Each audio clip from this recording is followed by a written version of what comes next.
Belonging is a dangerous feeling. It quiets the questions until you're forced to choose. And once the blood is spilled, the silence is the only thing left that answers.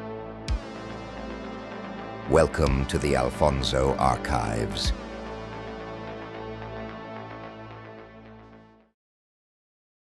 It had been 10 years since the Javier name meant anything. 10 years since their empire collapsed into silence and smuggling rumors. But silence is never peace. It's the inhale before a scream. The Ianuccis had grown in that time, not with blood, but with control.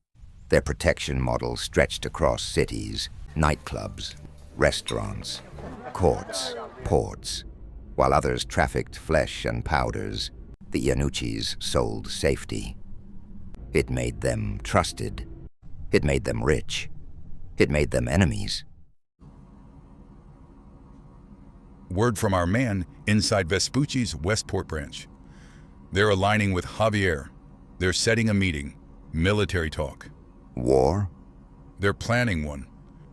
The Javier name had once ruled with chaos. The Vespuccis with cunning. And now, the two weakest brothers were uniting to strike at the strongest. The last war shattered the underworld.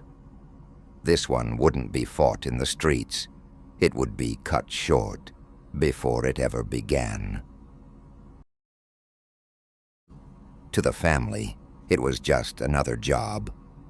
4 men, 1 meeting, burn the bridge before it's built. But to Alphonso, it was a name he hadn't heard in years. Javier and Vespucci are moving again. They've got a sit-down plan tomorrow night. We'll give them no dawn. You're going with Emiliano and Rocco. You're quiet, precise, just like I need. He could have spoken. Could have said this wasn't just blood on the list. It was his blood. But ghosts survive by staying quiet. Understood. It wasn't just a mission. It was a question. One he had delayed answering for years. Are you one of them? Or one of us? Long before the Ianuccis feared him, they threw him away.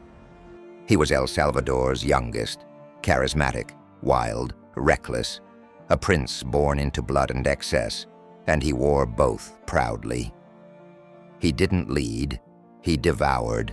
Power was his inheritance, and he treated it like a drug. The family grew embarrassed, resentful.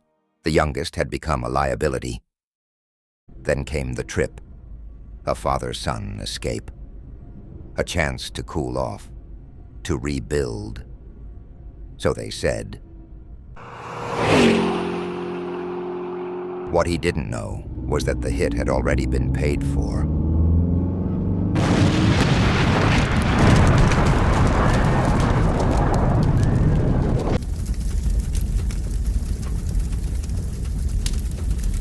The world believed they were dead, but the boy who once ruled clubs and brothels was now hiding in a swamp with his father bleeding in his lap. He called the only person he had left, his sister, Isabella.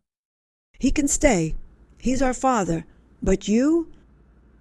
If you want a roof, you work. He who once abused the world was now beneath it. He begged for hours, took beatings, cooked scraps for men who didn't know his last name. But the father saw something the others didn't. You had it in you, from the beginning. Now I see it. The weight, the calm. You've changed. Good. Because now it's time to go back. And that was all he needed. He returned without a name, no parade, no headlines. Just a purpose carved by suffering. Calabria remembered the boy who threw cigars at waiters, but didn't recognize the man who cleaned his own shoes. You're different. I had to be. You want back in? You don't start at the top. You earn it. Not with fear, not with names, with order. JJ had once offered him food in his worst hour. Now he offered him peace. Where the world saw a washed-out, exiled failure, JJ saw family. He carried no gun in daylight, no threats, just rules, boundaries, clean business. He became what his father had once been, a peacemaker. He didn't shout, he whispered, and every ear leaned in. The rich feared him, the poor respected him, and the men at the bottom followed him. You built it your way. Not power, control. And respect. Go back. Not as a son. Not as a soldier. As the boss they tried to kill. He had once clawed his way back from exile, and now he watched another do the same. 4 men had come to redraw the world. 2 Vespuccis, 2 Javiers, old names that should have died, but refused.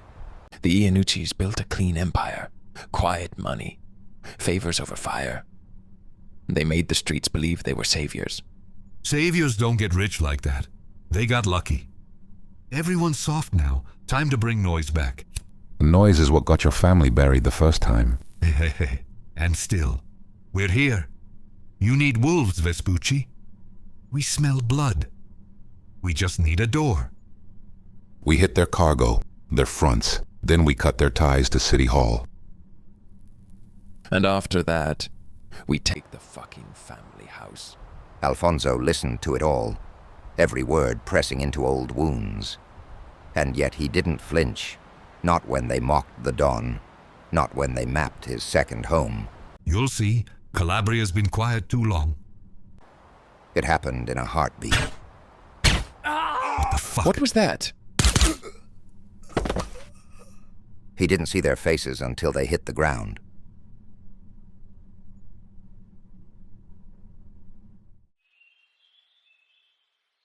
JJ's little shit? Don't worry. The forest will teach him manners. He had no words, just a corpse at his feet, and a memory at his throat. He came here to protect the family that raised him, but tonight, he buried the one that made him. There were no congratulations, no applause, no ceremony, only silence, and the questions that come when the gun cools. He had done what the family asked. He killed ghosts, but all it gave him was a mirror. The Don said nothing, but he saw it. The change in Alphonso's eyes. He had seen it before, in his own reflection, years ago. Alphonso didn't feel pride, not for saving the family, not for the blood he spilled. He looked at the house behind the Don and saw nothing he belonged to.